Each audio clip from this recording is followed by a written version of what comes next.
As a young citizen of India, armed with technology, knowledge, and love for my nation, with a vision of transforming India into a developed nation, I'm joining Shobhit University.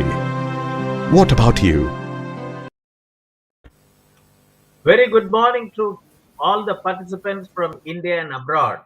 Shobhit Institute of Engineering and Technology Meerut, deemed to be university, and its centers of excellence, Center for Informatics Development Solutions and Applications, and the Center for Industry 4.0 Technology Studies and Applications, in association with African Asian Rural Development Organization, ARDO, New Delhi, organized this weekly international webinar series on open source digital technology towards a self-reliant India, Atmanirbhar Bharat.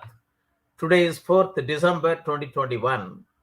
The seminar is for about 1.5 hours, starting from 11:30 a.m. to 1 p.m. Indian Standard Time.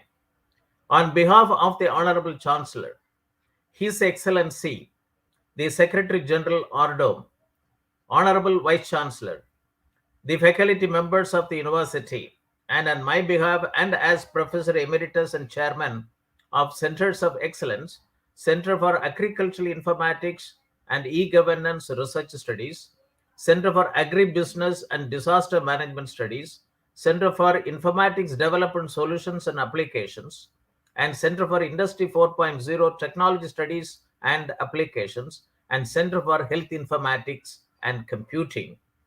Let me welcome our guest speaker of today's webinar, 54th edition of the webinar series on the topic Society 5.0, a new society beyond Industry 4.0 and post-COVID-19. Our guest speaker is Mr. Tomio Isogai. He is the former managing director, Sharp India Limited, and personally freelance advisor in Indo-Japanese relations and senior advisor, Indian-Japan Business Desk, Kochhar and Company, New Delhi. I wish to inform the participants and the guest speaker that under this international webinar series, the two centers of excellence, namely Center for Informatics Development Solutions and Applications and Center for Industry 4.0 Technology Studies and Application, have organized 53 lectures so far, namely Open Technologies to Provision Simple and Economical IT Infrastructure, a roadmap for students using free and open source software and reaching goals of Atmanirbhar Bharat, open source and industrial IoTs for SMEs, free and open source software adoption and business models, open data platform for smart digital government, technology imperatives, make in India for self-reliance, edge artificial intelligence, data governance for self-reliant India, digital India transforming governance and society, India's email service, citizen@indiamail.com in 22 constitutionally recognized languages, ecosystem architecture for digital transformation, education system cyber critical infrastructure, seizing opportunities in open innovation and value creation network in the digital world for self-reliant economy, ensuring food safety and compliance through technology, Digital India, urgent need for semiconductor manufacturing in India, technology investment in agriculture value chain, role of foreign direct investment, entrepreneurship and skill development, AI design pathways, rise of platform economy, revisiting value chain governance, the era of automation, industrial robotics, and Industry 4.0, Indo-German perspective of technology transfer, skill gap analysis, and opportunities. Role of artificial intelligence in healthcare, current developments in diagnosis and vaccine research, digital agri-tech and agri-startup perspective, health informatics network value chain, e-health system and beyond. Leveraging emerging technologies for ensuring transparent and traceable agri and food supply chains. Unleash the power of citizen development for enterprise software development. E-governance models towards sustained quality services to citizens backed up by technology. Indian MSMEs to adopt Industry 4.0 technology capabilities, urgent need for mentorship and accelerator program. Building public digital platform using microservices and APIs. Health informatics network value chain, early childhood development and learning. Health informatics network value chain, a healthcare startup perspective. Health informatics network value chain, clinical artificial intelligence, interface between machine learning and health informatics. Health informatics network value chain, importance of social medicine and community health in the times of health emergency. Gravity filter, a simple, low-cost solution to the drinking water treatment in rural India. Open source GovTech startups, empowering growth with automation. Digital transformation in small enterprises and small businesses of India, challenges and opportunities. National Digital Twin Program, need for a robust geospatial infrastructure. Industry 4.0 in MSME, benefits of indigenously developed collab CAD from National Informatics Center.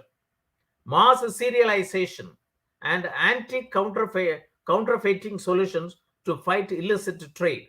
Cyber security, risks, challenges and solutions. Intelligence approach to reduce cyber risk. New Internet, IPv6 root server toward Atmanirbhar Connected Bharat. Indian startups, reflections, and possible policy interventions needed for scaling up to Gram Panchayats. Blockchain and crypto for digital assets platform, pathways for global trade. Robot as a service, leverage technology to solve enterprise problems. Space startups, connecting to international markets with the emerging business models. Enabling technologies for future vision. Vivekananda Secondary Education and Skills Development Mega Project. Its potential impact on rural entrepreneurship and the rural economy of India. The Sports Grail, a digital sports media platform, and the prospects of Indian sports industry sustainability model at a global level. Pharma 4.0, Industry 4.0 applications to pharmaceutical manufacturing, path to a digital transformation. Accelerate and scale non-linear growth through partner ecosystem. Technological renaissance and the human capital, a perspective. Health informatics network value chain, medical outreach, challenge versus potential. Beyond COVID-19, revitalizing micro and small enterprises. Project management essentials, launchpad for future CEOs and startup founders beyond. Today is the 54th edition of this very important webinar series. We'll have the talk by our guest speaker, Mr. Tomio Isogai, freelance advisor in Indo-Japanese relations, senior advisor, India-Japan Business Desk, Kochhar and Company, New Delhi, and former managing director, Sharp India Limited, on the topic Society 5.0, you new society beyond Industry 4.0 and post-COVID-19. Dear participants, please note the keywords. Very important keywords: Society 5.0, new society, Industry 4.0, and post-COVID-19. Atmanirbhar Bharat, the road ahead.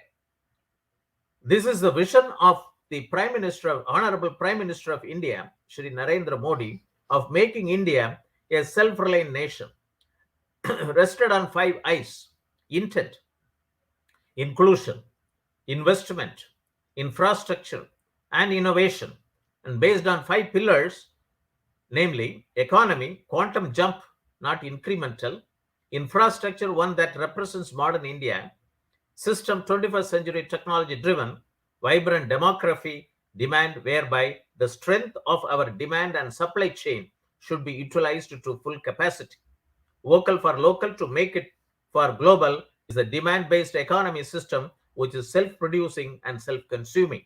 Make in India, Make for India, and Make for Global. Digital India program aims to transform India into a knowledge-based economy and a digitally powered society. Digital world is the rise of platform economy and it is emerging. And digital ecosystems are essential for digital transformation in the digital world. Frontier technologies in the digital ecosystem in the planet, as per the United Nations, report, they are cloud computing, mobile phones, IoT platforms, social media, GPS, advanced human-computer interaction, authentications and intrusion detection, 3D printing, smart sensors, augmented reality, analysis of big data, and advanced algorithm user data collections, satellites, drones, and sensors, and so on and so forth, cloud and edge computing.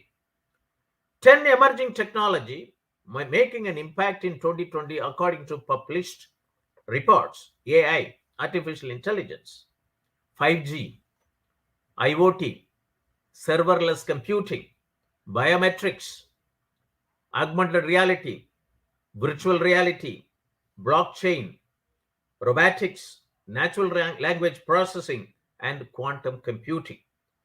Digital transformation is achieved by building public digital platforms using microservices and APIs. Industry 4.0, Industrial Internet of Things, Factory of the Future, Smart Factory. These are all the buzzwords that populate a new manufacturing world triggered by digitalization.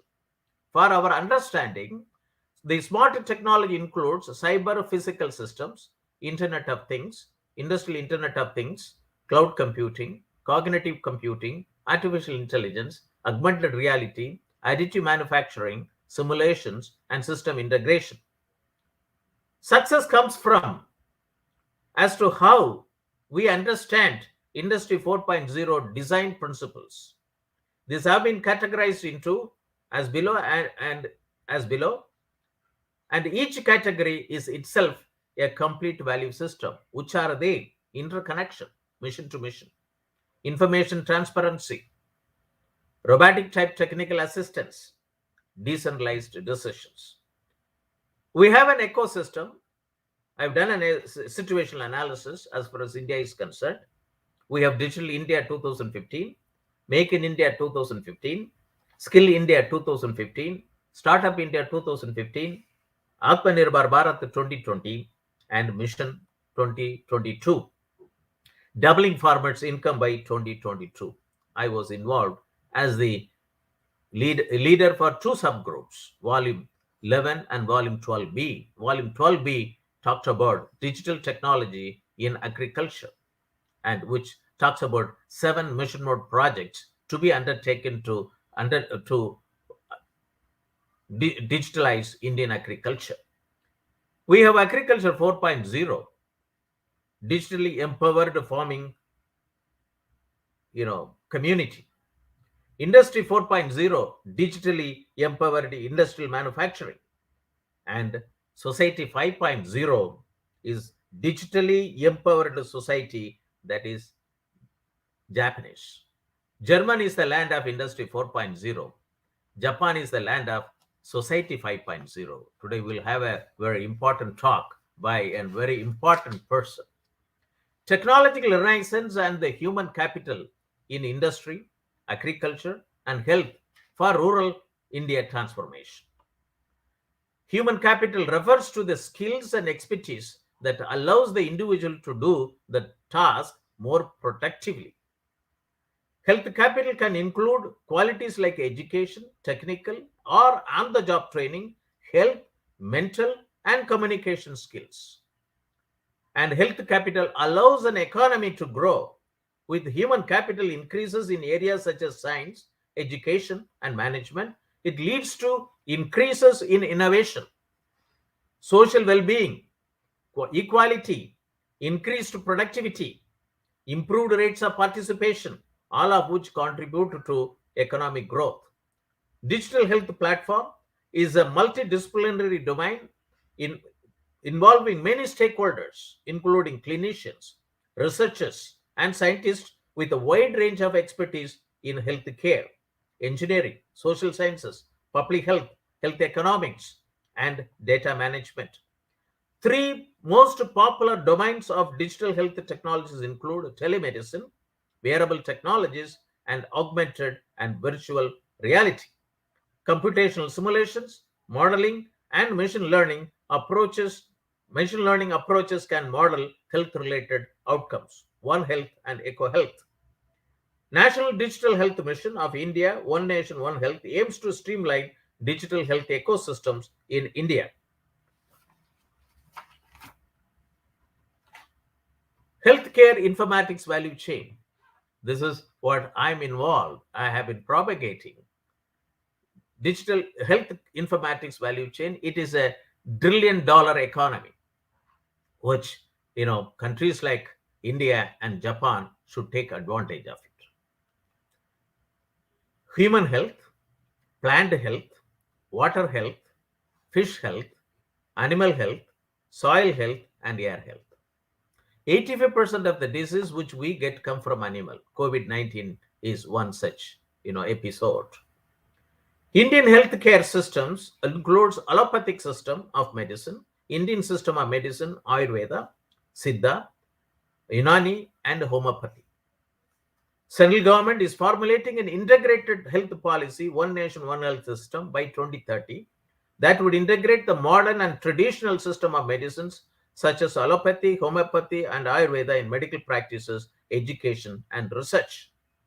And One Health, Eco Health, aims at strengthening the links between human health, animal health, and management of the environment that is dominated by plant, animal, fishery, soil, and water. The Doubling Farmers' Income by 2022 report recognized Integrated Farm Health Management, Volume 12B, Chapter 10, for which I was the group leader. Health informatics, as established, uses information technology to organize and analyze health records to improve healthcare outcome. Digital healthcare startups are bringing novel technologies such as wearable technology, telemedicine, genomics, artificial intelligence to the Indian healthcare systems. Healthcare informatics network value chain, interconnecting human health, plant health, animal health, water health, and soil health components, leading to One Health and Eco Health system for expanding interdisciplinary collaborations and communications in all aspects of healthcare for humans, animals, and the environment by taking full advantage of the digital networks of the states. India needs health informatics professional, Masters, MSc, and BSc in health informatics. And this health informatics network value chain facilitates more than $1 trillion sustainable economy. It has to be, looked into it. COVID-19 shows the world, COVID-19 shows the world needs a physician who can look beyond medical charts. COVID-19 has placed a spotlight on the field of social medicine. Socialized medicine shows its strength during COVID-19, but only when paired with technology. Patients were, and the future is online. Databases, smart cards, and online doctors. The longer a nation waits to embrace the future, that is, the future is online, whether through private or public systems, the less prepared it will be for the next inevitable pandemic. COVID-19 has given the world a glimpses of the future. Eco Health System Technologies LLP Pune, with which I am associated as the principal advisor, which has taken a decision to operationalize health informatics network value chain in India as well as abroad. Health And e-health systems technologies have signed an MOU with the Soviet Institute of Engineering and Technology, deemed to be university merit, for use of artificial intelligence and data analytics to ensure optimal nutrition in the soil, harvested food that minimizes human disease. Will blockchain lead the next technology renaissance in healthcare? Healthcare industry generates a lot of data owned by multiple stakeholders, making it prone to data breaches. A patient's data is not fully owned by the patient. It is owned by partially by the hospital or the center where the patient gets treated. Blockchain is on the verge of transforming the industry through its decentralized principles and transparency based operations. Soviet Institute of Engineering Technology signed the MOU with the e-health system technology for establishing Center for Health Informatics and Computing as a center of excellence. Why Society 5.0? According to the publication, which I have got it from the internet, from the Cabinet Office from Japan, the definition is that a human-centered society that balances economic advancement with the resolution of social problems by a system that integrates cyberspace and physical space. It's very nicely articulated. It has got scientific research, it has got industrial research, and it has got social research and social science research, and so on and so forth. And it is very nicely says Society 5.0 is a system that highly integrates that cyberspace with a physical space, that all the social problems are understood, looked into it. And also, as per the paper, is proposed in the fifth Science and Technology Basic Plan as a future society that Japan should aspire to. It follows the hunting society, agriculture society, industrial society, information society. That is, hunting society is society 1.0, agriculture society is 2.0, industrial society is society 3.0, and information society is 4.0. The new society is society 5.0. How to achieve society 5.0? Why 5.0? Society 5.0. In the information society, that is society 4.0, cross-sectional sharing of knowledge and information was not enough, and cooperation was very difficult. And social reform, that is innovation, in society 5.0 will achieve a forward-looking society that breaks down the existing sense of stagnation, a society whose members have mutual respect for each other, transcending the generations, and a society in which each and every person can lead an active and enjoyable life. And this paper gives a lot of examples how society 5.0 works and how is to be achieved. In society 5.0, the paper says a huge amount of information from sensors in physical space is accumulated in cyberspace. In cyberspace, big data is analyzed by artificial intelligence, and the analysis results are fed back to human in physical space in various forms. In the past information society, the common practice was to collect information via the network and have it analyzed by the human. In society 5.0, however, people, things, and systems are all interconnected in cyberspace, and optimal results obtained by artificial intelligence exceeding the capabilities of human are fed back to the physical space. This process brings new value to the industry and society in ways not previously not possible. It is impossible. And also given a lot of diagrams, current information society and society 5.0, and it balances economic development and solves the social issues. The paper says social problems that must be solved in opposition to such economic development have become increasingly complex. A variety of measures have become necessary, such as reduction of greenhouse gas emissions, increased production and reduced loss of foodstuffs, mitigation of costs associated with the aging society, support of sustainable industrialization, redistribution of wealth, and correction of regional inequality, but achieving both economic development and solutions to social problems at the same time has proven to be very difficult in the present social systems. This barrier has to be overcome. It also talks about economic development solutions to social problems in Society 4.0, and it says that it will bring about a human-centered society, and it also says from Industry 4.0 to Society 5.0, the biggest societal transformation plan of Japan by breaking down 5 walls. I felt very happy to see these 5 walls, which are the wall of the ministries and agencies, the wall of the legal system, the wall of technologies, the wall of human resources, the wall of social acceptance.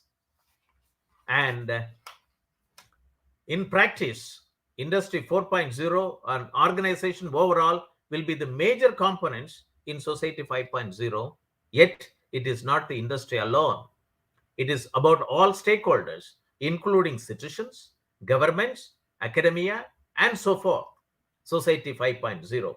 This is the Japan's ambitious societal digital transformation plan. Germany is the land of Industry 4.0, whereas Japan is the land of Society 5.0. With this background, let us turn to the address of our guest speaker, Mr. Tomio Isogai, freelancer advisor in Indo-Japanese relations, senior advisor, India-Japan Business Desk, Kochhar and Company, New Delhi, former managing director, Sharp India Limited, on the topic Society 5.0, a new society beyond Industry 4.0 and post-COVID-19. This topic will motivate and galvanize the participants watching over telecast through facebook.com/Sobit University India or youtube.com/Sobit University in or linkedin.com/company/Sobit-University, for motivating them to harness the power of transformers, technology, and capital to establish Society 5.0 as it is happening in the country of Japan. This will be a challenge in India. Let me introduce our guest speaker to the participants of this webinar. Profile, please. Mr. Tomio Isogai is the former managing director of Sharp India Limited. He has 37 years career at Sharp Corporation and over 100 years old Japanese electronic giant, engaged in the global sales and marketing of consumer electronics, domestic appliances, communication devices, office automation products, and solar power generation systems that Sharp manufactures. He truly is a global-minded business leader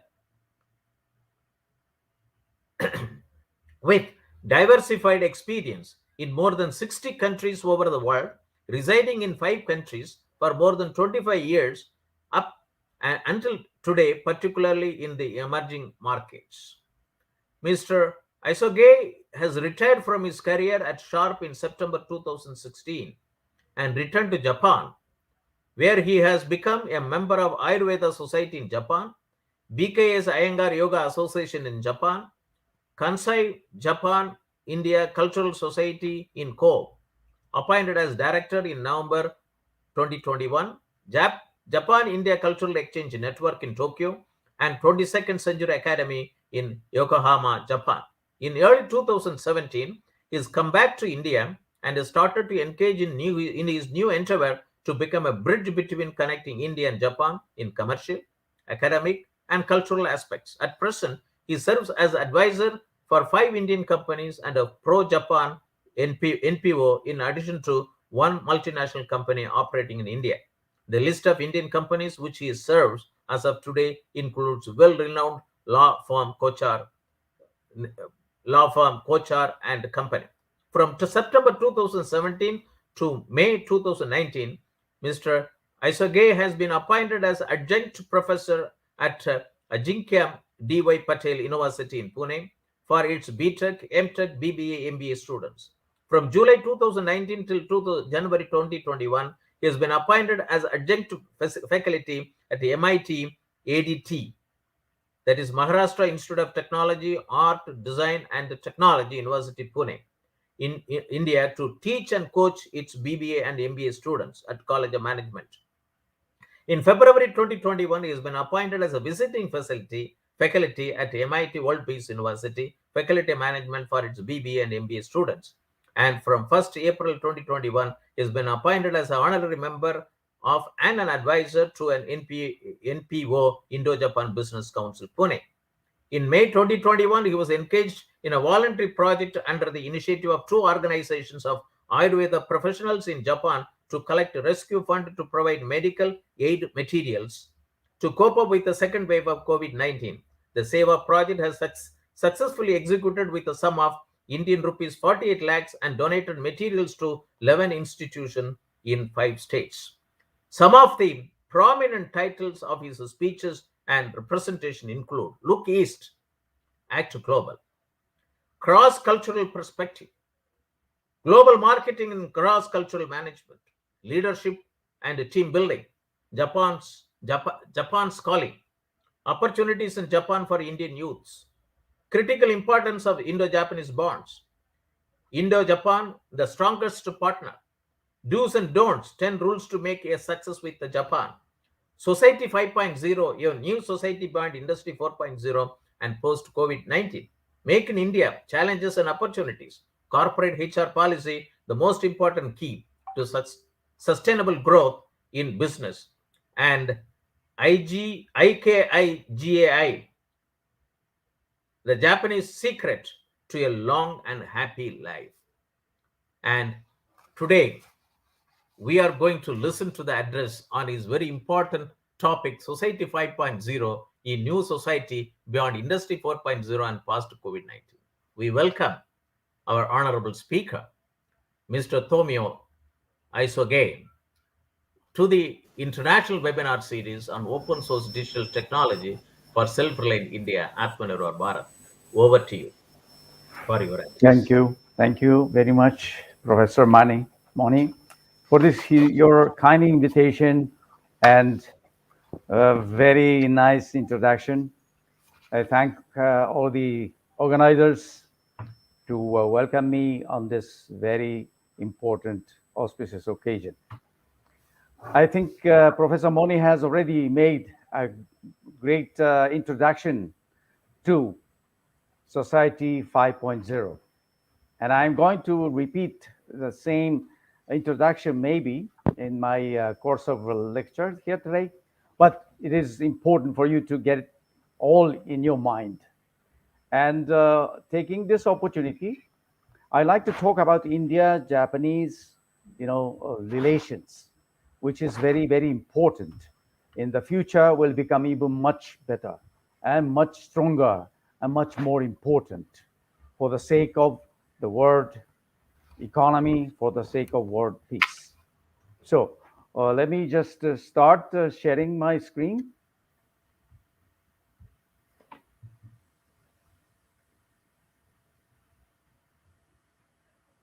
Okay, it's coming up right now. Yeah. I hope it's visible now. Yes? Yes. Okay, thank you. So today's topic, Society 5.0, a new society beyond Industry 4.0 and post-COVID-19. My topic is like that, but let me just tell you my background, historical background of my career. 1979, employed by Sharp in Japan. First assignment was in Saudi Arabia. Second assignment was USA. And third assignment was Mexico. and back to Japan for some time. And the fourth assignment outside Japan was UAE, Dubai, where I was in charge of all sharp business domains in the territory of all Middle East and Africa, even included. I have traveled a lot. Then back to Japan for some time and getting some assignments. And my final mission outside Japan was India. That was back in 2011. Then my last assignment I got as managing director of Sharp India Limited. It is still a manufacturing company in Pune. And I got retired from Sharp, but I was already determined to come back to India to become a bridge person connecting India and Japan. Now where I am in Pune. But I tell you, or for those young people here listening to me today, particularly students, when I joined Sharp over 40 years back, I was just nobody. I was just nobody, but just a BA holder, majoring in languages only, nothing about marketing, nothing about management, English and Spanish. So I was not from the engineering background, but I ended up being a managing director and head of a manufacturing plant. So my point here is, you can be anybody.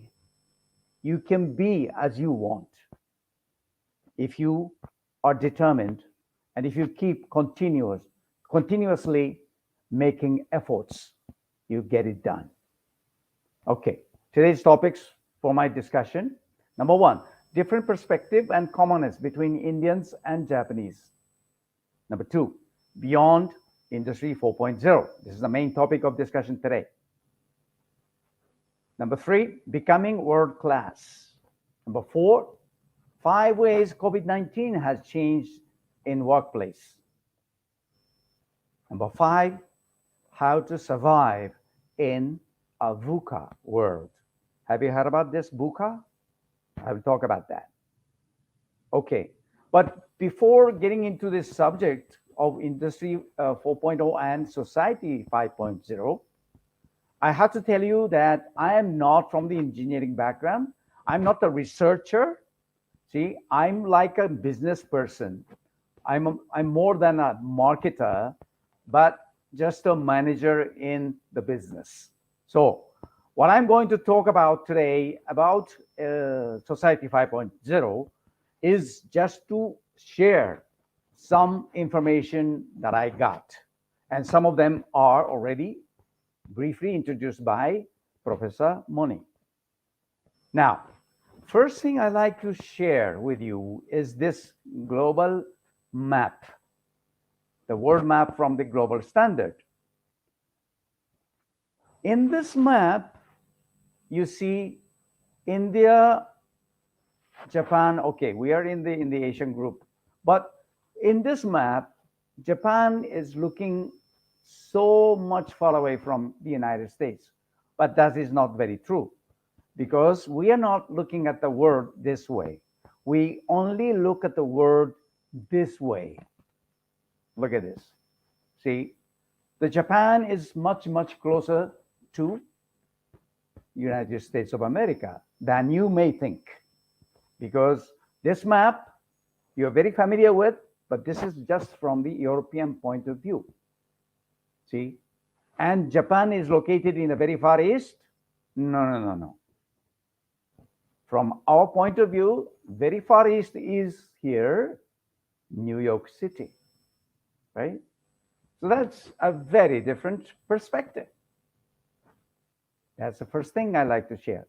Then another very important difference in Japan and India, between India and Japan, is the demography. See, I show you the population pyramid in the year 2020. You know, if you are not familiar with this graphics, the 0 age is bottom line, 0 age. Top line is 100 age. The blue colors are boys, yellow colors are girls. So every 5-year age group, there is a bar showing the number of population. So India is a very young nation. In the year 2050, it is projected to look like this. See, India will have a really beautiful shape of pyramid, and you will enjoy the so-called demography dividend. Demography dividend in the coming decades. The population-wise, from 138 crores to become even 164 crores. This is going to be number one, the biggest populated country in the whole world by far. See, and within less than 5 years from today, you will become number one, and you don't have to make any extra efforts to make it number one. You don't need to. It is going to be naturally made. Okay. On the contrary, Japan looks so different. Look at this. Japan looking like this. And in the year 2050, it is going to look like this. Look at this. See, too much of population. Do you know, can you guess here? The large population, the longest bar here is 75 years. 75 years old. All right. And too little from the younger population, too big is from the aged population. It's very unsustainable. It is very unstable. Very easy to fall down. So it's a very big risk that Japan is taking right now and ongoing, right? But don't ask me why it is so. Please don't ask me. That's a different topic of discussion. So population-wise, only 13 crore to become less than 11 crores. So my point here is Japan is in desperate need of young manpower from you, like you, in all industries where no robotics or AI can replace the humans. That means a lot. Now, so much for the difference, but yet there are many common things actually, Indians and Japanese can share. I'll show you some of the examples. Buddhism, yes, very important. Born in India and brought up very strongly, widely, deeply in Japan. This is the greatest Buddha statue in the whole world. It has a height of 18 meters, 18 meters height. It was inaugurated by an Indian monk in the year 752. And this Indian monk Bodhisena is believed to be the first visitor from India all the way through China. Japan and Japanese people worship in nature. All the nature, we believe there is a God. Mountains, trees, rivers, and rocks like this. Those two rocks in the seashore are believed to be God. See, the bigger rock is a husband and small rock is his wife. They are connected by a sacred rope. We believe gods are there to protect us. Millions of people go and worship them. It's just an example. So this is a shrine where we go and pray. Now, the three wise monkeys that you may have heard about, right? Yes, speak no evil, see no evil, hear no evil. And you knew them through maybe Mahatma Gandhi ji. Yes, he was talking about those three wise monkeys some time ago. But do you believe, as you Indian people know about those three wise monkeys, most of the Japanese people also know these wise monkeys because of this. Look at that. In nearby Tokyo, Tochigi, Japan, there is a shrine, Nikko Toshogu, built in the year 1617. 1617. And it has already here the three wise monkeys. See, So almost 300 years before Mahatma Gandhi ji was talking about three wise monkeys, it was, oh, they are already there in Japan. So there must be some good connection between them. Now, look at those statues. Those three statues, please look at them carefully and, you know, look closer. Aren't they looking familiar to you? Yes. They are from the left, Benzai Ten. In the center, Kangi Ten. On the right, Tamun Ten. Those are the names in Japanese language, but yes, they are all from India. Saraswati, Ganesha, and Kubera. And even Lord Ganesha is just one of the deities worshipped in Japan by the Japanese people and derived from India. Isn't that nice to know? Even Lakshmi is also there in Japan under the name of Kichijo Ten. It's the same goddess that you believe in and you worship, and we Japanese people too worship her. Okay? Now, talking about Industry 4.0. As I said, I'm not doing engineering from the engineering background. I cannot just talk about this much, but just to review. Industry 4.0 refers to the combination of several major technology innovations, all maturing at the same time, that is expected to significantly shift the landscape of the manufacturing industry. These technologies, like advanced robotics, artificial intelligence, sophisticated sensors, cloud computing, and big data analytics, all exist in manufacturing today in some form, but as they integrate with one another, the physical and virtual worlds will interlink and transform the industry.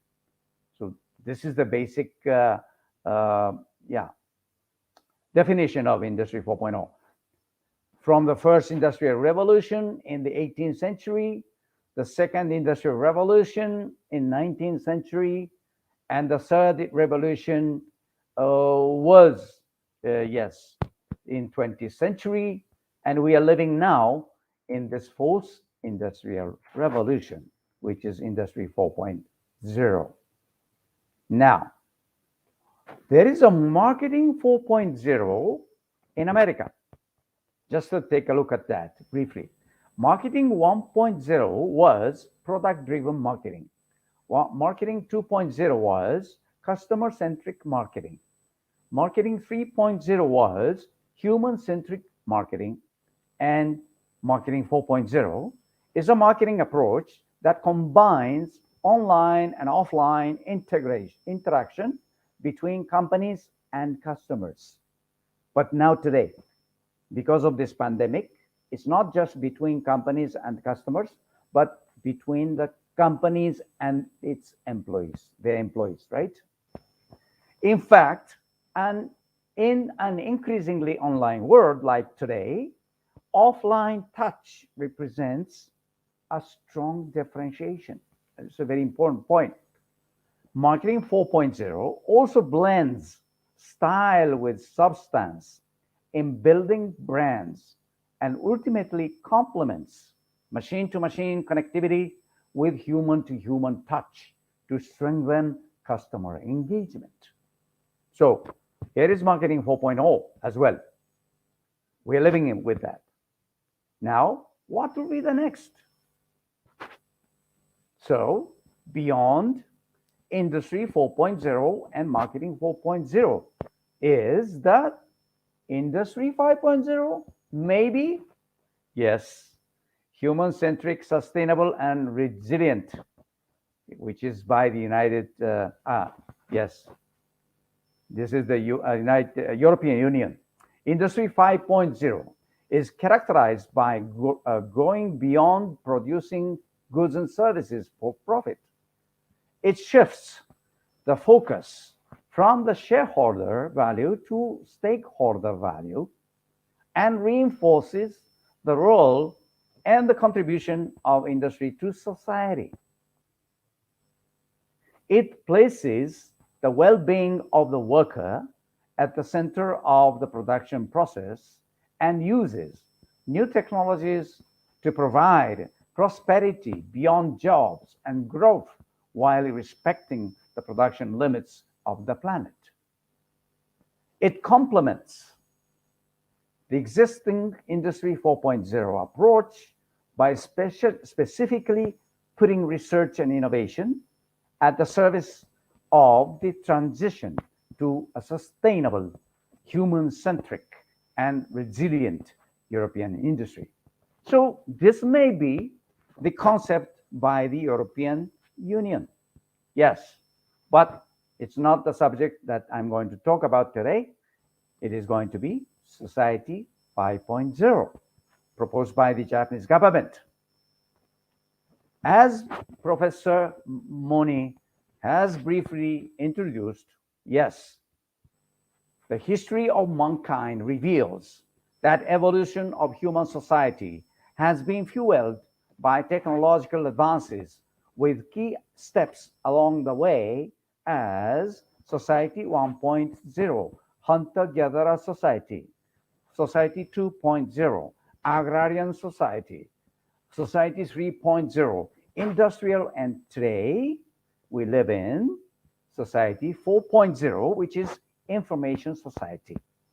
Now, Society 5.0, a human-centered society that balances economic advancement with the resolution of social problems by a system that highly integrates cyberspace and physical space.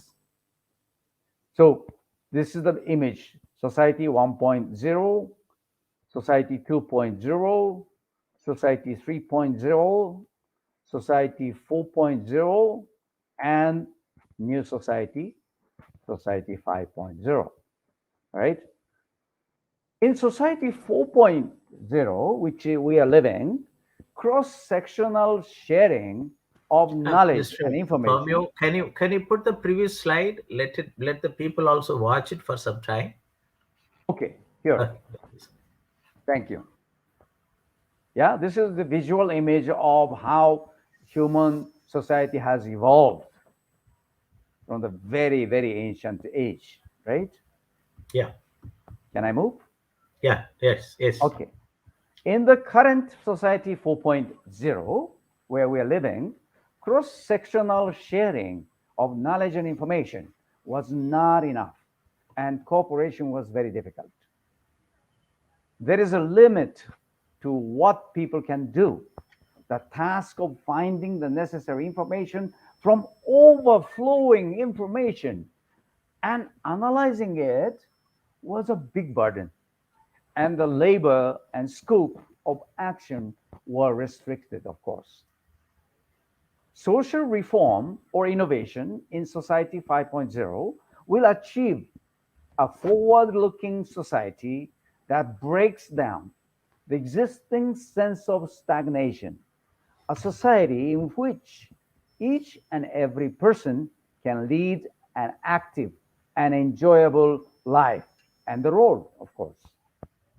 Now, look at those things. This chart, visual image showing some of the problems here. Current society, knowledge and information are not shared, and cross-sector value is difficult to create. Here, with an overflowing of information, the work of finding and analyzing the information desired is difficult and burdensome.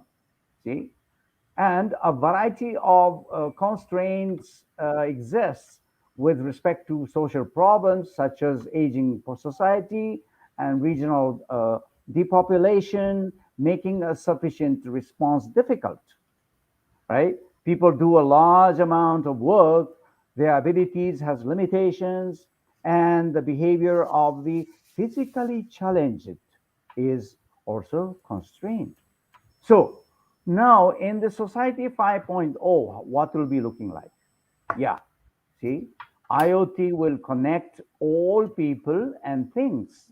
All sorts of knowledge and information will be shared. and totally new value will be born. Here, all AI will free humans from the burdensome work, and analyzing huge amount of information will be done by AI.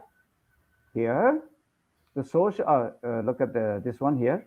Social issues will be overcome, and humans will be liberated from various types of constraints. Here, look at this. See, the post service may be just by the drone, right? The postman will not be necessary in the future. The possibilities often to humans, open to humans, will expand through the use of robots, automatic driving cars, autonomous cars, and etc. So all automotive things are having in the daily life. So look at this image. This will show how the society 5.0 will look like. Okay? Can I continue? Please. May I go to the next slide? Yeah, please. Okay. So, Society 5.0 achieves a high degree of convergence between cyberspace or virtual space and physical space or real space. Huge amount of information from sensors in physical space is collected and accumulated in cyberspace.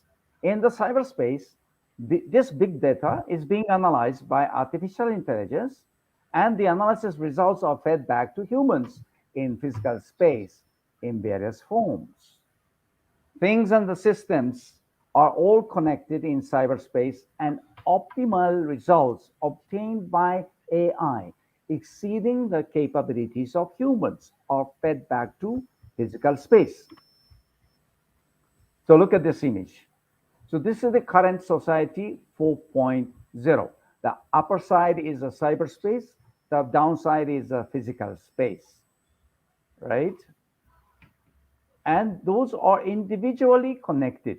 Yes, individually connected. Yes. But in the society 5.0, look at that. Everything will be interlinked and connected, and artificial intelligence will be the main core driver for the analytics and giving suggestions and directions. And big data can be processed by AI, which cannot be done by the humans. So all kinds of data collected by sensors will be a big data, and that will be analyzed correctly and adequately to meet the needs of the society, right? So this is another image of how society 4.0 to become evolved into society 5.0. Can I move on? Yeah. Thank you. So the environment surrounding the world is in an era of drastic change. As the economy grows, life is becoming prosperous and convenient. The demand for energy and foodstuffs is increasing. Lifespan is becoming longer, and the aging society is advancing, as you all know. Problems such as the concentration of wealth and regional inequality are growing as well. Social problems that must be solved in opposition to such economic development have become increasingly complex. Achieving both economic development and solutions to social problems at the same time has proven to be difficult in the present social system. So, look at those things. Economic advancement is on the left side, like the demand for energy is increasing, the demand for foodstuff is increasing, lifespan is increasing, becoming longer, and the aging society is advancing. International competition is becoming increasing severe. Concentration of wealth and regional inequality are growing. On the right side, resolution of social problems, reduction of GHG emissions, increased production and reduced loss of foodstuffs, mitigation of costs, associated with the aging society, promotion of sustainable industrialization, redistribution of wealth, and correction of regional inequality.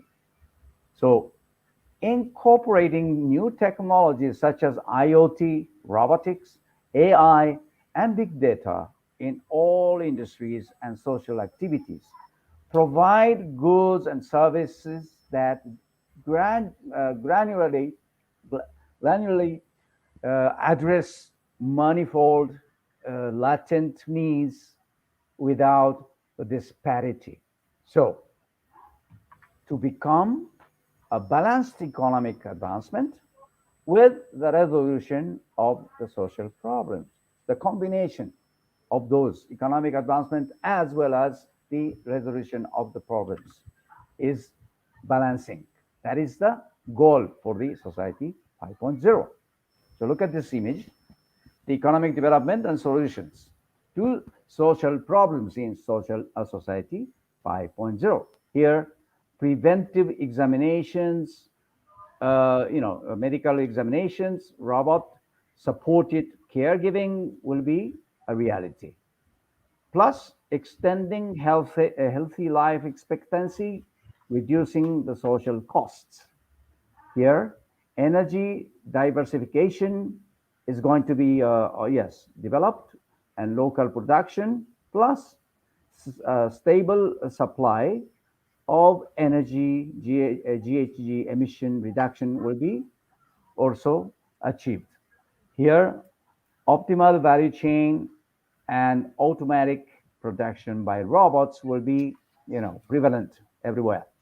And plus, promotion of sustainable industrialization, elimination of manual shortages, automating the agriculture industry, optimal home delivery will be a daily basis, increasing production of foodstuffs and reducing the waste is another big challenge that has to be achieved, right? So everything will be changing in the society 5.0 because of the aging population. This is the main thing that we are facing in Japan. See, we are facing, as I showed you, the population pyramid in the year 2050. If you take a look at that, too much of people in the aged group and too little from the younger group. So the manpower is in big shortage. So we need to depend on the robotics and those AI and IoT systems. Society 5.0 or 5.0 achieves advanced convergence between cyberspace and physical space, enabling AI based on big data and robots to perform or support as an agent the work and adjustments that humans have done up to now. So it will be replaced by the AI based big data and robotics. This frees humans from everyday cumbersome work and tasks. And through the creation of new value, it enables the provision of only those products and services that are needed to the people that need them at the time they are needed, thereby optimizing the entire social and organizational system. Society 5.0 would also contribute to meeting the Sustainable Development Goals, SDGs, established by the United Nations. Japan aims to become the first country in the world to achieve a human-centered society 5.0, in which anyone can enjoy a high quality of life full of vigor.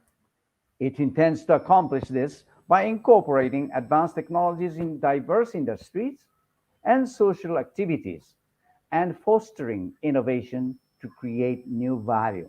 Actually, creating new values are really the concrete goals.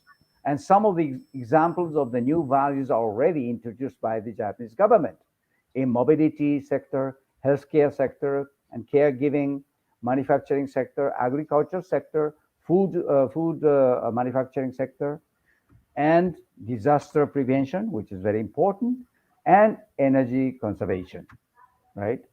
So if you're interested in searching or researching more on this topic, you can go and see this homepage, okay? I will be sharing anyway, all my slides of today's presentation will be shared to Professor Moni later on.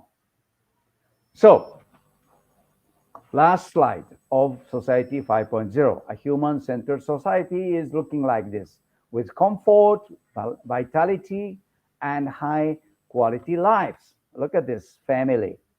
Look at this family with the 3 generations, plus robot is there. Animal is also there, right?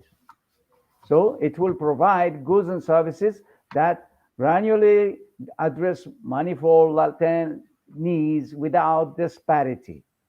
Advanced fusion of cyberspace and physical space, and to balance out economic advancement with the resolution of social problems. So this is how the Society 5.0 looks like. Okay, 5.0 looks like. Because of our aging population, Japan is the fastest aging, nation. We really need the new value creation like this. Okay.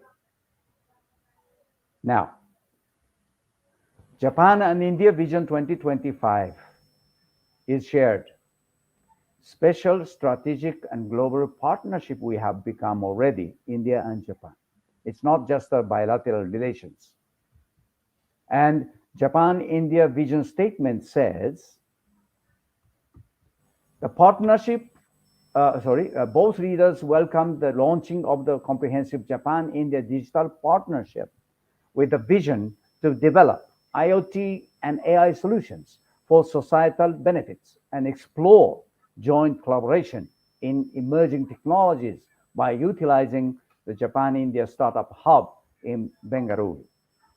This brings about convergence between India's flagship programs such as Digital India, Startup India, and Smart City with Japan's Society 5.0 to promote societal benefits.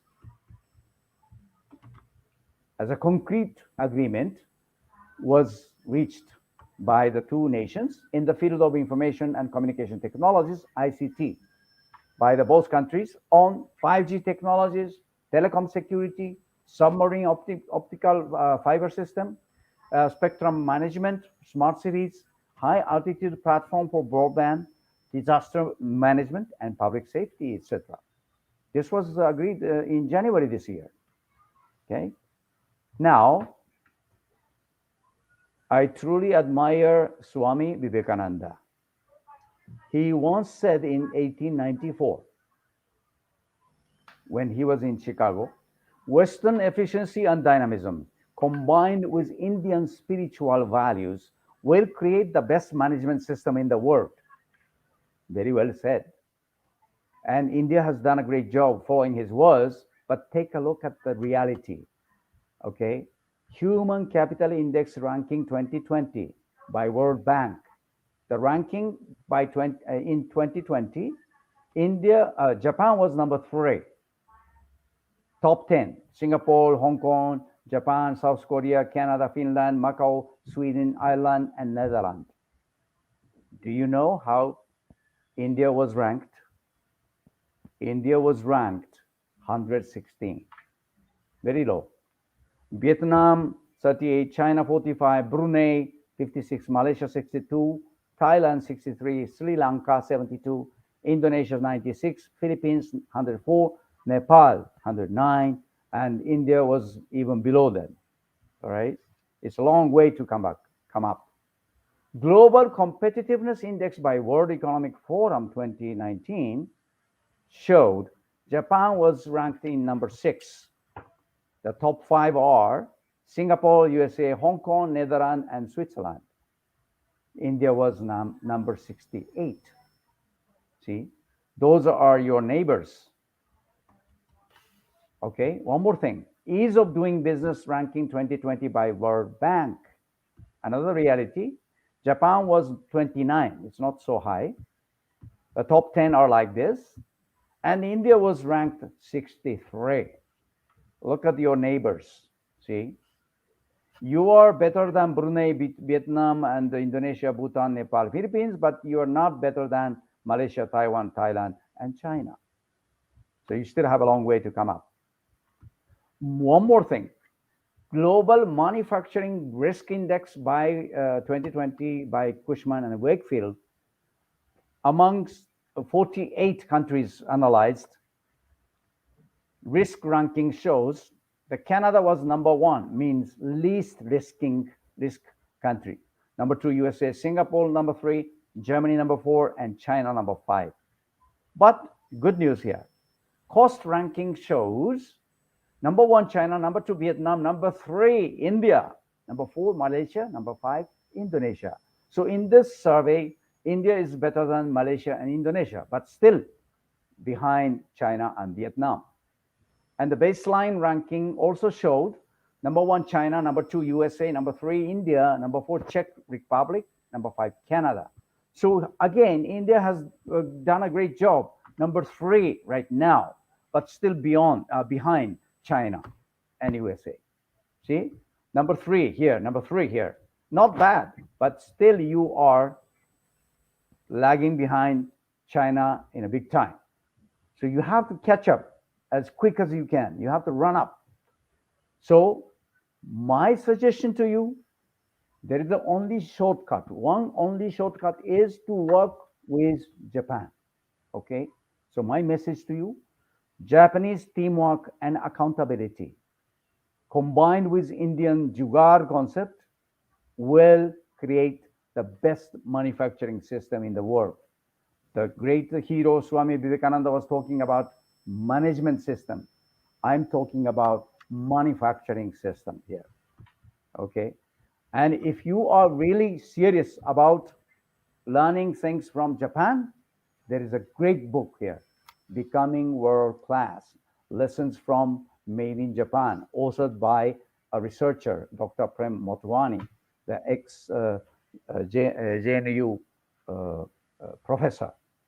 See, this book expounds the Japanese manufacturing management model, which enjoys tremendous popularity in India, but has not yet been adopted in its entirety for a variety of socio-cultural reasons, such as lack of vision and direction from a long-term perspective, no collective thinking towards a common goal, and deficient business ecosystem due to human resource practices and the silo work culture.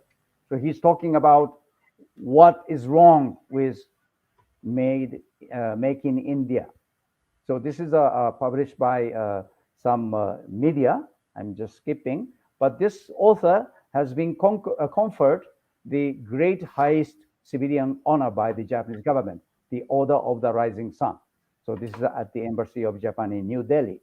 Here is Dr. Motwani, the author of this book. Okay, so he's talking about all these chapters are here. It's a big, great book. It's a very thick book, actually. I have it here. Okay, this thick book of 470 pages. It's a very thick book, but it has a lot of intensive studies. See, Japanese Management Practices and Philosophies, or JMPs, is the key to learn. Okay, and I'm skipping here, but this book will discuss the approach using TPM as the umbrella to become a world-class company for a manufacturer. See? So it is talking about total productive management. I'm just skipping because of the time constraints.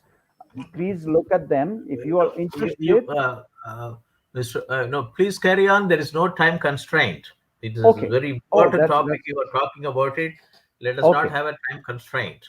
Okay, thank you so much, Professor. That is very much encouraging. Okay, so I go back to this. It's very important. No, you also go back to 2 more slides because you skipped it. You know. Yes. Okay. Yeah. Right. Before that. Yeah. No? This is Yeah, the fine. starting point. Yeah. All right. So, published early this year, this book is based on his hands on experience by the author in these audits and the gaps Professor Motwani witnessed as someone who knows the business culture of both the countries in and out. Professor Motwani has also been conferred Japan's highest civilian honor, as I told you, the Order of the Rising Sun, and in recognition of his contribution to promoting academic exchange and mutual understanding between Japan and India by the Japanese government in autumn 2020. So this is the scene of the, conferred great shot. Published early this year, the book is based on, okay, I got here. Continuation here. The book explains how Japan used TQM, TPM, abbreviated as JMPs, Japanese Management Practices, to establish Made in Japan as a global brand and how India can follow the suit to ensure Make in India succeeds, said Professor Motwani. So the contents of this book, preface, Chapter 1, American response to Japanese management practices. Chapter 2, Japanese management practices in India. This is very important. And number 3, development and evolution of Japanese management practices. Now, Chapter 4 touches on Japanese monozukuri, making things based on collective wisdom. Chapter 5, manufacturing in India. Here is another important chapter talking about a cultural perspective. And Chapter 6, rolling out TPM, how to do it, how to implement it. And Chapter 7, conclusion. Now, let's take a look at briefly about this book. In the preface, it says that the author said Japanese management practices philosophies, or the Japanese model of mass production, convergence of TQM, total quality management, TPM, total productive maintenance, and TPS, Toyota production system, hereinafter abbreviated as JMPs in total, okay, have stood the test of time and continue to be recognized and admired as the best practices in over 50 countries and are being followed as effective and efficient management model, not only for manufacturing, but even for all kinds of businesses for almost 40 years. This book will discuss the approach using TPM as the umbrella to become a world-class company. We tend to ignore the most critical soft elements of JMPs, such as respect for people, empowerment, and participative management, a bottom-up approach, group team working, free will, etc., which are like building blocks of corporate culture, but they got only lip service in India. Oh, what a bitter comment. Another objective of this book is to provide approaches on how to use TPM, total productive management, as a useful management tool to realize business excellence besides operational excellence on the whole. And the same has been demonstrated through the KMI, KPI, KI templates for each pillar at each stage of TPM. Okay.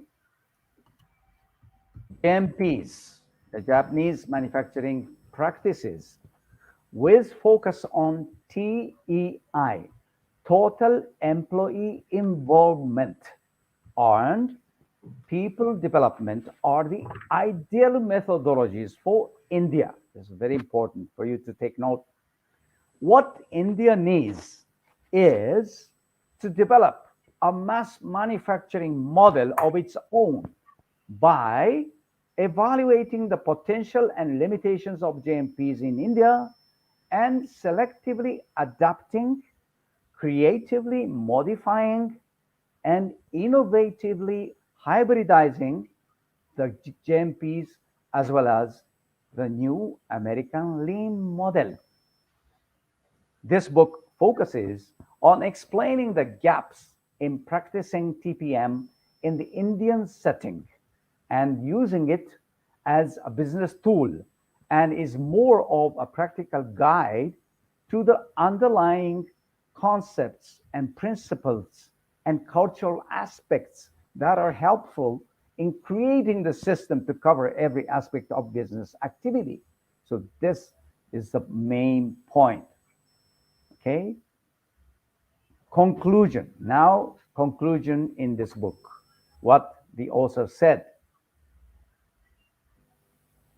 India needs to do a lot of soul searching and undertake broad-based social, cultural, institutional, and structural reforms, such as revamp education, establish economic and business ecosystem to encourage private investment, and alter human resource management policies and practices without losing any time to turn the present crisis into an opportunity. If both the government and the industry can work together within the framework of a properly defined Make in India and redesign the manufacturing model as was done by the Japan to establish Made in Japan, it can work at both the industry level as well as the national level. So this is again the kind of a conclusion that he makes here. So both Japanese, Indian government and Indian industry should work together to make and redesign the manufacturing model.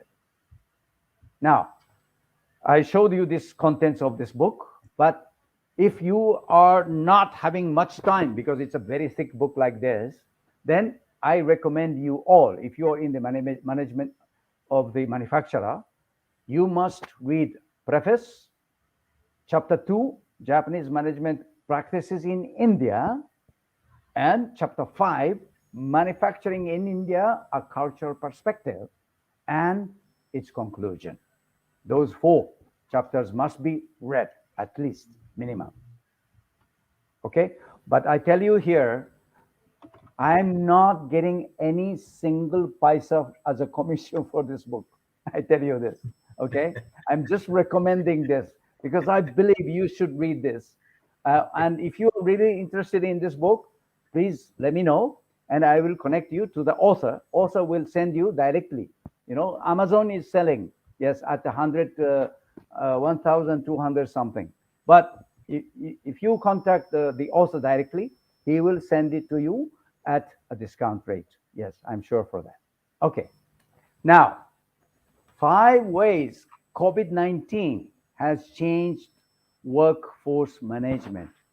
See, I was talking about so far Indo-Japan relationship, India-Japan commonness and differences, and I talked about the future, Society 5.0, and I talked about the reality today.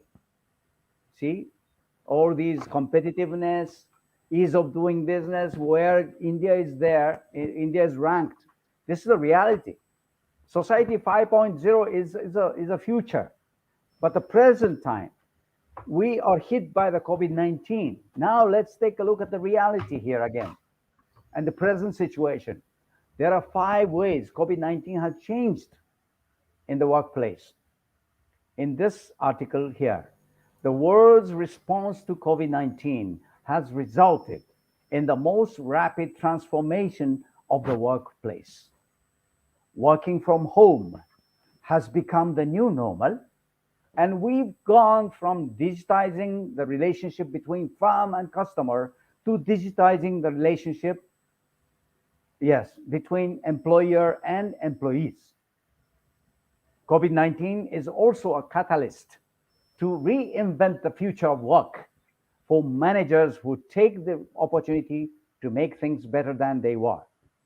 New technologies are going to necessitate new roles, which is one reason to encourage new skills. Employees will benefit from being taught new mindsets, behaviors, and values in the new quickly changing workplace. Look at this small, article. How many word new appearing? Yes, there are 6 new words here appeared in this small article. Now, 5 ways COVID-19 has changed, the World Economic Forum said.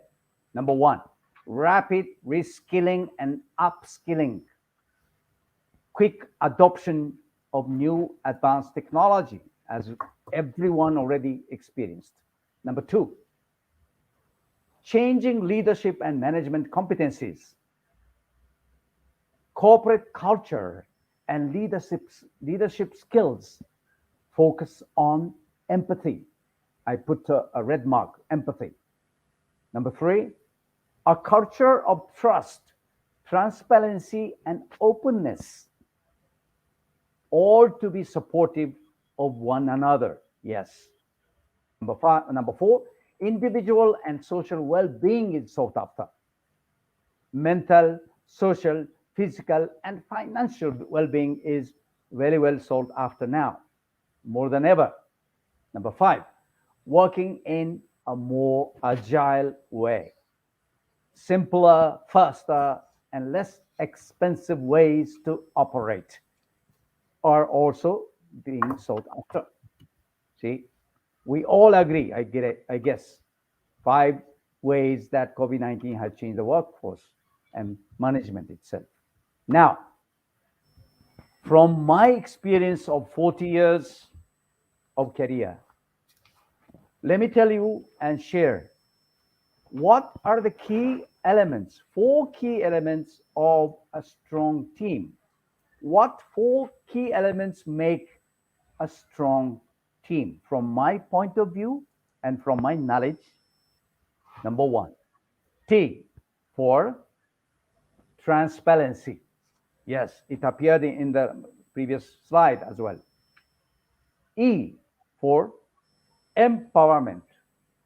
Yes, no leader can control everyone of the team. A for appreciation and acknowledgement. Whenever you see any team members have done a great job, you must appreciate them and acknowledge them in front of everybody. Last M is, yes, of course, motivation. Without a motivation, nobody will work harder. Everyone will work harder for themselves, but not for the others, not for the company. Without motivation, nobody will work harder. Now, what are the 6 key elements to make a strong leader? Okay. From my point of view and experience and knowledge, L for logical thinking, E for eloquent speech, to persuade, influence, and inspire the people and convince people. A for ambitious vision. D for dynamic approach to the market. E, this is the second E, for empathetic personality. This appeared in the previous slide. R, obviously, and of course, responsible action, because the leader is responsible for all team members. Whoever done bad or failure, it is the leader's responsibility. So this is what I do believe to make a strong leader. Now, can you show the previous slide too? Sorry? Can you show the previous one? This team. One. Team. Yeah. It is very. Oh, okay. Team. Let the students who are watching, let them see it. Yes. Oh, of course, I'm going to share it with the PDF file anyway, so you can review them again. Yeah, please. Thank you. Okay. All right. So this is again 6 elements for a leader. Now, we are living in a VUCA world.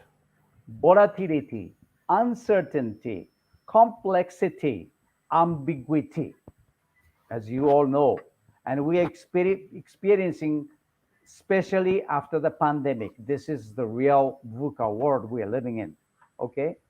In this VUCA world, somebody said, I found it in the internet, you must have a clear vision, you must have a deep understanding, you must have a clarity in what you're doing or planning, and you have to have agility in what you are implementing. True, very true, good words. But I thought about it in my own version. I say clear vision that you must have. I agree. Deep understanding you must have. I agree. But instead of clarity, I put courage. Without courage, you cannot change the things. See? Without a courage, you cannot enter into a new endeavor, right? And instead of agility, I put adaptability. Adaptability to the changes, adaptability to the new environment, adaptability to the new culture, and so forth. So I say, how to survive in a VUCA world. You have to have a clear vision, deep understanding, and the courage to change, and adaptability to the environment. We talked about three wise monkeys, but look at this. Look at this carefully. You may not be hearing any evil, you may not be speaking any evil, you may not be seeing any evil, but you may be following and sharing all evils every day. Especially students, you have limited time in study. Don't waste your time. In the way ancient wisdom I found from a very dear friend of mine, Rig Veda tells you this. Ano badra krataviyantu disbata. May good thoughts come to us from all directions. Look at those three monkeys. Speak out, listen up, and see it all. This is what you need to do. All students, speak out, listen up, and see it all. Let's forget about those three wise monkeys anymore. And starting from today, no, starting from now, be the three smart monkeys. This is my last slide. Let's build a solid partnership for a prosperous future, which is Society 5.0. Thank you so much for your attention. Over to you, Professor.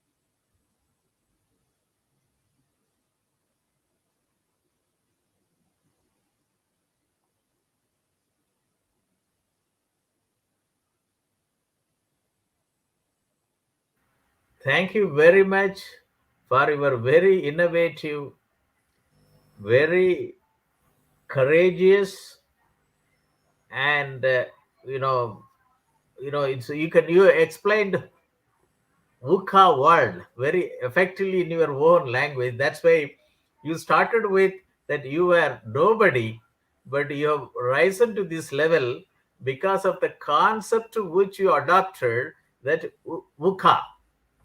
That is more important, which you put it. You started with I'm nowhere, I was nobody, and today I'm here is because of adoption of the ancient wisdom, modern wisdom, and your own wisdom which you have learned through your experience.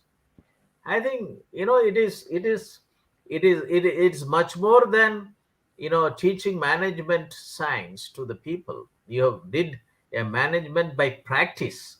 Is a study by practice.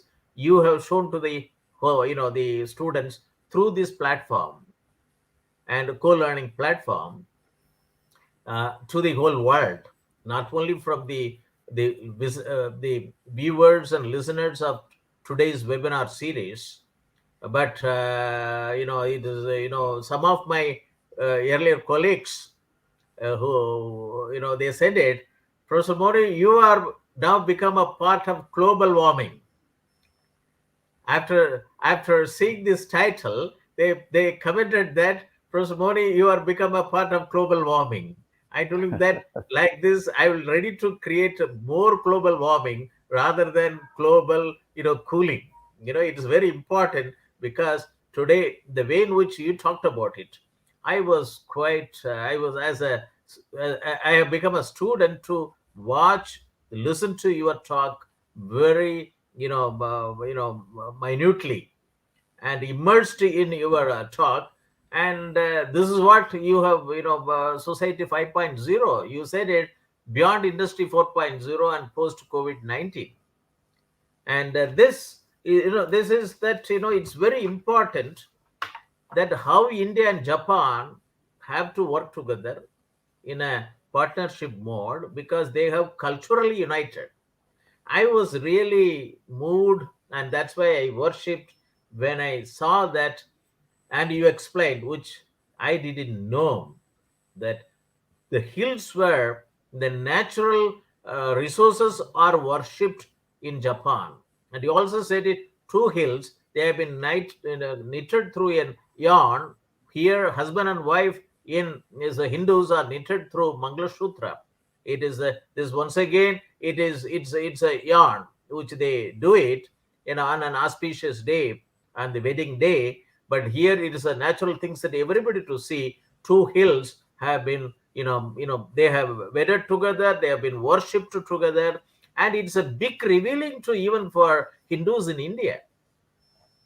And how, centuries ahead, things have happened. And you also shown that how, the education systems and the wealth systems and courageousness have been worshipped as god and goddesses. And I think this is it is now, you provoked me to read a lot of such literatures, between, which is available in Japanese language in Japan, which as an Indians should know how the cultural relationship has taken place. And it is a very important lecture today which you have given it. And as far as the, that, it is much more than, that even though your talk was for about 60 minutes, but the 60 minutes, every 10 minutes your talk needs to have another 2 hours discussion, 2 hours lecture. And in, to summarize, you talked about industry 4.0, marketing 4.0, industry 5.0, society 5.0, and spiritual India 5.0. You say that spiritual Vivekananda, spiritual Western dynamism and efficiency, and the spirituality of India can bring in the better management, capabilities. Spiritual 5.0, which is happening under the leadership of our Honorable Prime Minister of India, Shri Narendra Modi. And today you said it that, and also you explained very nicely how society 5.0 is, different from industry 5.0, as suggested, as propagated by European Union. Industry 4.0 by German, and marketing 4.0 by US America, and industry 5.0 by European Union, and society 5.0 by Japan. And I'm quite convinced that's why we established a Center for Industry 4.0 Technology Studies and Application, and Center for Informatics Development Solutions and Application, Center for Agricultural Informatics and E-Governance Research Studies. It's the first in the world.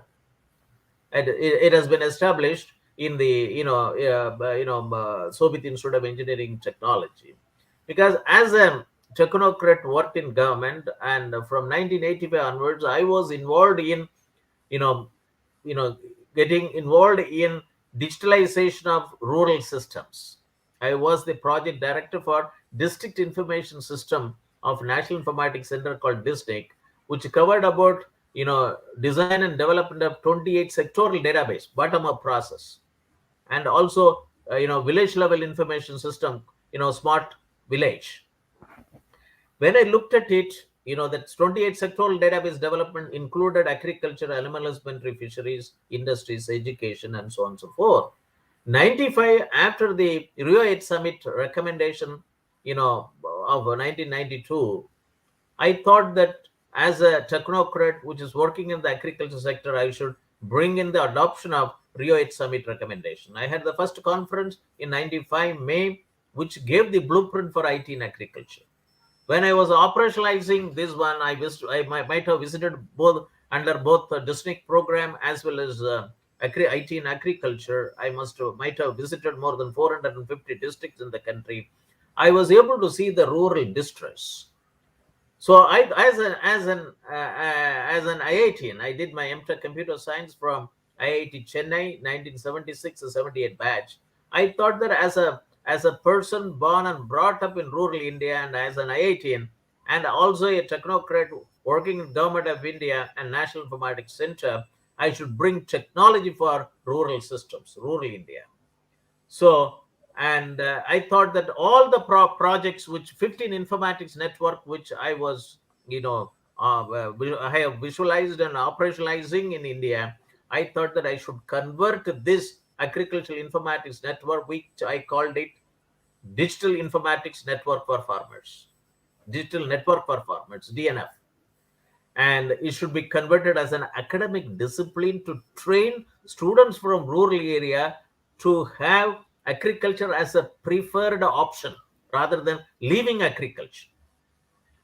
So when I retired as a Director General, National Informatics Center in May 2013, the university invited me to join as a Professor Emeritus to work on the ideas which I had when I was in service through the university.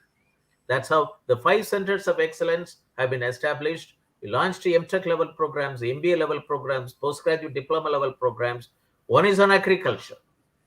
That I also, by working as a part of the Doubling Farmers Income by 2022, 7 mission board projects have been put in, and it is essential for operating the 14.3 crore operational holdings in the country, 143 million operational holdings, out of which 85% are of small and marginal operational holding size. Then another one is 63 million small and medium enterprises, SMEs.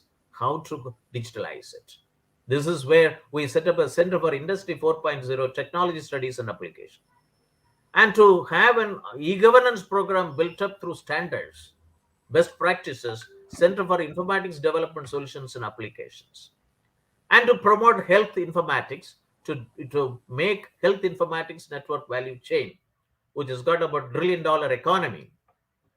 We thought that Center for Informatics, Health Informatics and Computing is essential.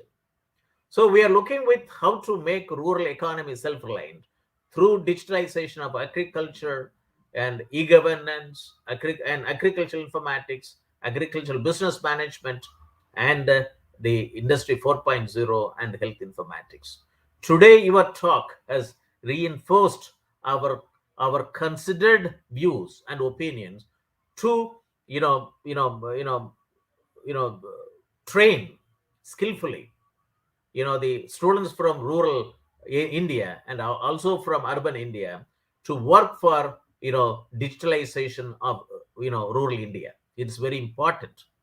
And you talked about very effectively, and you also quoted that starting from quoted from Rig Veda and Japanese literatures, wisdoms, and so on and so forth. And it is a it is an innovative talk, pleasant talk, knowledgeable talk, and it has motivated, galvanized, all the participants, even even me, at the age of 68 plus. And my request is that how to work together, because with the vast experience which you have, now you are building up, you should be, you are more than an ambassador between India and Japan. And how to work together on Society 5.0. I, as a technocrat, I launched the program Smart Village in 2002 as an approved scheme of erstwhile Planning Commission. I wanted to work for one, smart village program, one model village in 28 states at that time. When our Honorable Prime Minister announced the Smart City program in 2014, after he became the Prime Minister of India, so I rolled out my earlier proposal of Smart Village, and it is included in the Doubling Farmers' Income by 2022. So Smart Village and the Industry 5.0, and also that Society 5.0 is a vision which we should undertake as an Indo-Japan collaborative project through you. And this is my professional request. And you said it that you are not to promote Professor Motwani's book, which is very important, which I will also have a book and then read it and propagate the ideas which he has put it very effectively. And I'm also promoting this one because, as a senior technocrat, as a person worked for earlier, as a living person, seen for the last 4 decades working for digitalization of Indian economy, Indian systems. And I do it that any knowledge, any expertise, any experience which I got, it should reach the youths. That's through the educational institution like Soviet Institute of Engineering Technology deemed to be university. Because of this reason only, African Asian Rural Development Organization have joined with us to conducting this international webinar series on open source digital technologies. The Honorable Chancellor wanted to join. Let me see that he was traveling. Let me talk to him whether he is in a position to join. Just 1 minute. Sure.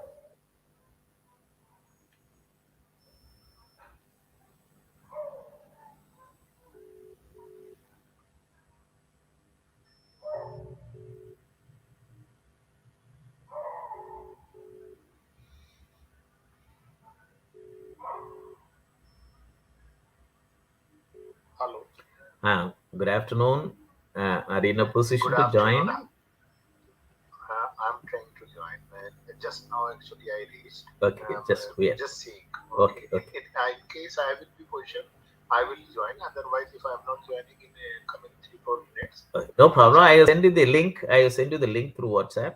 I saw. Okay, we are looking toward. Thank you. Okay. Thank you.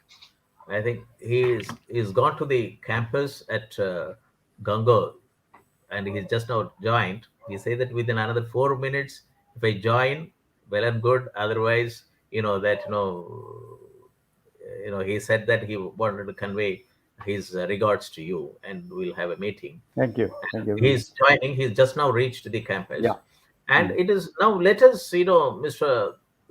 Tomio, that how we should work together with your vast experience now with the 5 centers of excellence. I would like to hear from you. Well, thank you for your great offer and consideration on me. I'll be happy to work with you as a coordinator or facilitator, as a bridge person connecting India and Japan. Because as I said, I'm not from the engineering background. I cannot deeply, talk about any technical things, but I can certainly connect you to competent, researchers or any government entity or academic, people to get together and to collaborate in your endeavors to building up Society 5.0 in India. Why not? Yeah, the thing is that now since I was involved in formulating recommendations for the doubling farmers income by 2022, then the digital technology in agriculture, seven measurement project, I thought that through the university platform, let me propagate. And that's why that on Thursday, every Thursday, we run a national webinar series on doubling farmers income by 2022 at 11 a.m. to 1 p.m. Indian Standard Time. This is on how to promote open source digital technologies towards self-reliant India.